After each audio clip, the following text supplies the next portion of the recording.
At yun nga no mga kabayan, panoorin nga po natin ang video na to patungkol nga po sa ginawang extraction nga po dito kay dating Congressman Teves, na kung saan nga ay siya nga po ay lumagi dyan sa Timor-Leste.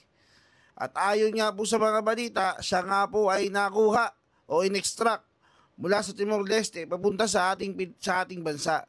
May mangilan-ngilan sa mga netizen na nagsasabi na ang ginawang extraction daw po ay parang katulad kay Pangulong Duterte na kinidnap daw po dahil pinwersa ito pong si dating Congressman Teves. Pero iba naman po ang sinasabi ng ating gobyerno patungkol nga po dyan.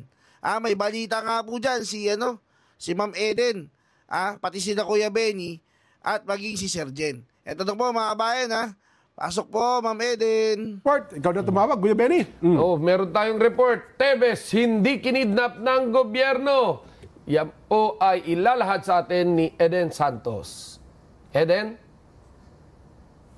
And Kuya Jen, magandang maulang gabi sa inyong dalawa. Marin nga itinanggi ng Malacanang na kinidnap ng gobyerno ng Pilipinas itong dating si Negros Oriental Representative Arnie Teves. Si Teves ay nagtago sa Timor-Leste matapos ituro na siya umano yung mastermind sa pagpatay kay dating Negros Oriental Governor Roel Degamo at siyam na iba pa noong March 2023. Sinabi ni Presidential Communications Office Assistant Secretary Errol Cabatbat na kasama sa team na sumundo kay Teves na hindi kinidnap kundi ipinatupad lamang ang batas laban sa dating kongresista. Una rito nanawagan ng kanyang anak na si Axel Teves sa United Nations Human Rights at sa bawat departamento sa buong mundo na tulungan sila sa anyay iligal na pagdukot at pagkulong sa kanyang ama. Sinabi ni Cabatbat na may kani-kanyang opinyon at nirerespeto nila ang naging pahayag ng anak ni Teves na si Axel. Paliwanag pa nito na ipinapatupad lamang ng gobyerno ang batas lalo't may mga arrest warrants na inilabas laban kay Teves. Tiniyak naman ni Cabatbat na nakamonitor ang Pangulo sa buong proseso ng naging pagkuha kay Teves mula sa Timorese Authority. Pero bago pa man yan, ng turnover ng mga otoridad sa Timor-Leste kay Teves, ay sinabi na ni Pangulong Marcos na unang ipinaalam sa kanya ni Prime Minister Sanana Gusmao yung development sa kanilang naging pagpupulong sa ASEAN sa Kuala Lumpur, Malaysia. Yan muna ang update mula sa Malacanang, Eden Santos, para sa Mata ng Agila. Ba't tuloy Mata ng Agila tuloy? FGM! Ayan! Ayun. Ay, pero teka lang din, nasaan na si Errol Cabatbat? Di ba reporter yan dati? Yeah, dati sa... Oo, Kuya Jen. Kasama na siya ngayon ng team ni Sec J. Ruiz dyan sa PCO. Ganon. Ayun. So,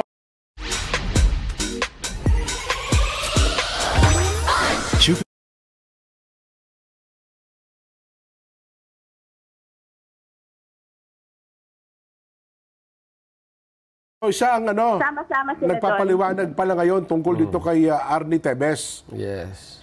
Yung kasi kasama siya dun sa extraction team kung tawagin, yun yung sumundo dun kay Teves sa Timor-Leste. Siya yung from the PCON, siya yung kasama. So nakita niya yung naging proseso ng pagkuha kay Teves ng NBI, sa pangunan ni NBI Director Santiago at yung iba pang bumubuo ng extraction team kung tawagin nila. Dapat tinawag na ang taga-sundo team kasi kung extraction, meron talagang with force, di ba? In-extract mo yung tao di ba? Ay, ang dating ko kidnapping talaga 'yon. Hindi naman. Ayun, di ba tinanggi nila na kidnapping 'yon? Hindi, pero alam mo kasi ang pag-stay mo sa isang bansa, pribilehiyo 'yan. Yun na nga, nandoon yan sa bansang yun. Kung gusto niyo kami patirahin doon o hindi. Kung ayaw, itinurn over ka rin sa bansa mo, inuwi ka. I don't think na kidnapping naman yun. No? Dapat sinabi mo na lang kay Errol, kami ang sumundo, hindi kami ang miyembro ng extraction team. Extract mo. Tiniris mo in-extract mo. Baka naman gusto lang nilang maging may dating yung kanilang team, kaya ginamit yung napanood ko yung extraction 1 at extraction 2 Barilan yan action film yan Action film. Well, pero na lang, taga-sundo. Ang maganda pag-usapan natin dito, yung naging biyahe ng ating Pangulo. Sa Malaysia ba yun, yung huling biyahe? Yes. Sa nagbunga. Yes, sa Kuala ASEAN. Lumpur. Nagbunga sa Kuala Lumpur, di ba?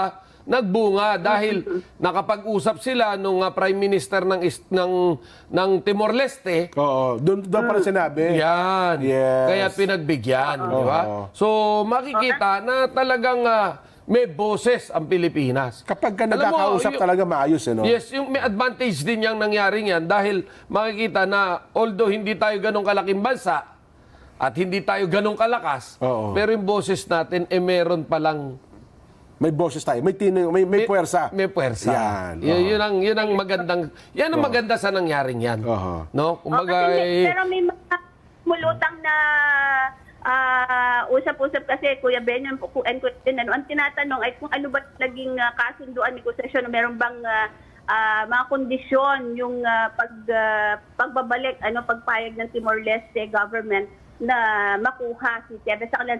Since inaprubahan naman pala ng Korte ng Timor-Leste yung extradition niya doon 2 beses, sabi nung kanyang anak eh. Aha. Ayun. Anyway, teka lang, naalala ko din, nagpa-picture na pa kayo ni Executive Secretary Lucas Bersamin? Hindi, busy siya. Ganon.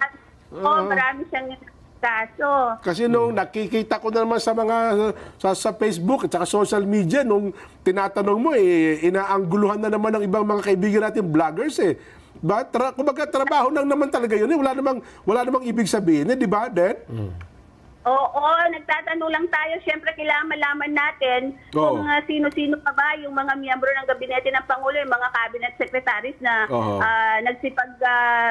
nag-tender ng kanilang courtesy resignation na kung tinanggap na ba o hindi. Since binigyan tayo ng pagkakataon ni E.S. Bersamin na sino ba yung mga tinutukoy, sabi ko kasi yun sa tanong, yung kasama dun sa group effort, di ba? Oo. Group effort.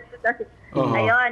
Marami gustong makaalam kasi sa mga kababayan natin kung sila ba ay tinanggap ng Pangulo o hindi yung kanilang resignation. Kung hindi tinanggap, yun, at least kahit pa paano alam na nila na hindi tinanggap. well, ang tingin ko yung iniintriga nila is yung tanong ni Eden yung tungkol doon sa kay General Torre. Na bakit si General Torre reward ba yun? So, basically, alam nyo, ilagay natin sa isang perspektibo na hindi naman, kasi pangit kung sasabi reward eh. Ilagay na lang natin na mas panatag ang kalooban ng administrasyon kung ang chief PNP ay alam nilang kanila. Ayun. Diba? Lahat naman daw ng promotion reward. Reward din naman yan. Lahat ng promotion. Pero, kailan kaya mangyayari sa bansa natin na yung promotion ay deserving ka? Yun. Oo, dapat ganon. Diba? Pero at least maganda. Mabait, sumagot si E.S. Bersamin. Magaling, yes. Di ba, Den? Oo, yun lang din ang in-expect natin sana sa lahat ng mga opisyal na tinatanong. Kung ano yung tanong, sasagutin lang naman kung may alam sila o hindi, di ba? Kung wala silang alam, to answer the question, magkanon lang naman. Pag hindi alam, ngiti, sabay, next question, please. Yan. Tama. Tsaka ano naman hindi naman nakakaya sabihin. Ako, Den, hindi pa namin napag-uusapan niya. Bayaan mo, pagka yan ay napag-usapan, tsaka natin sagutin. Pero ngayon, wala pa. Wala tayong magagawa. Pero hindi natin mayaalis talaga sa mga vloggers, lalo na yung mga kritiko ng gobyerno, na lagyan talaga ng mali siya yung mga ganyan. No? Pero again, in the part of the government, napakaganda na may mga malalakas ang loob na magtanong ng ganyan. Dahil yan yung maglalagay ng period. Yes. Tuldok. Tapos na. Hindi reward yan. Secured kami riyan. At saka merits yan. Dahil diba, talagang deserving niya yan. Oo, trabaho yan eh.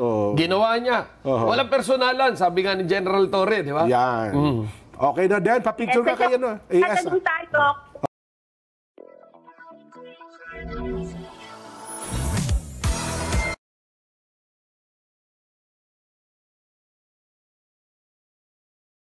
Yan, Kuya Jen, last na lang para bago niya ako bitawan. Pag nagtatanong tayo, syempre we're giving them the chance para ipaliwanag din yung kung ano yung point or yung action or reaksyon ng gobyerno. Syempre dahil nandiyan sa kapahalaan. Hindi Tama. naman tayo nagtatanong dahil gusto lang natin silang ipitin or gusto Yes. natin silang hindi para magkaroon sila ng chance or forum na maipaliwanag kasi may mga kababayan naman tayo, siyempre, na nagtatanong din. Tama. Yeah. Aha. Okay din. Yun. Oo. Salamat.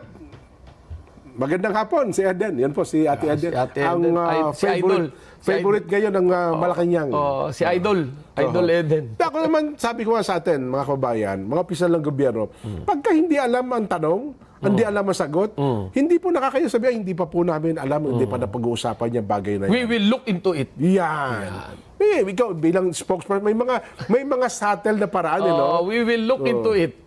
Tapos kapag pagka meron talagang illegal na nangyari at hindi mo patapos ang investigasyon, don't worry, heads will roll. Yan. No. Ongoing investigation, ongoing pang investigation. Heads will roll on that. Yan. Ganun tirada mo. Pagkatapos ng interview, pagpatay na lahat ng camera, di mo nang tanungin yan. Kung tanongin yan, hindi ko nga alam sagot yan. There was a time nangyari sa akin yan. Nangyayari talaga sa totohanan. May nangyaring tanong sa akin yan, yung isang reporter natin sa Manila Standard. Nagtanong sa akin noon Sir, since you're the spokesman now, what is the situation now? Alam mo, sabi ko, well, until now, we're trying to come up with the number, but muna ako tanungin yan. Ngayon lang ako nag-umpisa Hindi ko pa nga alam yan. Oo nga, Sabay ka. Ano naman? Kaya mo pag-aralan ko muna. Pag-aralan ko muna. Hindi ho nakahihiyang aminin. Na hindi mo pa alam. Ang totoo yun pa magiging dahilan para mapalapit ka sa kanila. Papapalapit ka lang. Pasensya na kayo. Hindi pa natin alam yan. Napag-aralan natin. Ako naman natutuwa. At least napaka-professional din naman na Executive Secretary Lucas Bersamin. Yes, maganda yung sagot niya and makikita mo sa facial expression niya na walang sarcasm. Laging nakangiti pa. Yes. Alam mo, what we needed as a citizen of the Filipino people, okay. Yung transparency. Yes. Yung pag sinabi mo yung totoo. No? Although sometimes, hindi mo pwede sabihin yung totoo, maraming paraan para sabihin mo sa tao na pwede natin gawin totoo yan, hindi lang ngayon. Hindi pa ngayon.